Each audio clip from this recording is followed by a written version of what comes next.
Madaling araw nang makunan sa CCTV ang pagdaan ng isang lalaki sa kalsadang ito sa Quezon City.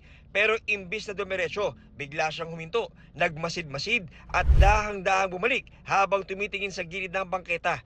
Ilang saglit pa,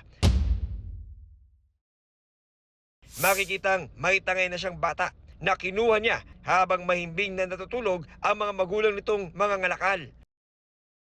Kita sa CCTV na may nakasulubong na nakapayong na babae ang patakas sa suspect na nakita ang pagkuha sa bata.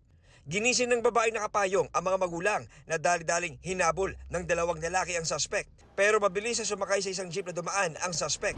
Pasado alas 7 ng umaga, isang batang minomolestya umano ng 26 anyos na lalaki ang nasagip. Napag-alaman na ang batang nasagip at ang batang nahulikam na dinukot ay iisa pala. May natanggap pong tawag ang ating kapulisan. Doon sir, naabutan na nakumpirma. Nalaman ko po na pinapalo, na sinampal niya po, tapos inano pa niya. Basta po itutuloy ko po kasi wawa po yung bata, 2 taon po, wala po yung isip. Nang tanungin namin ang suspect kung bakit niya ito ginawa, Pagustuhan ko lang po.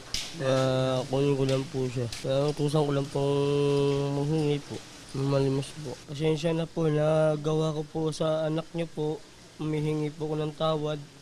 napag-alaman na ang suspect may dati ng record ng pang-aabuso sa isang minor de edad at pagdukot sa isa pang bata, bukod pa sa mga kasong robbery noong 2016 at 2022. Inihain natin ang kasong kidnapping po, expanded law on rape, tsaka po yung in relation to 7610. Ano po, malumakas po.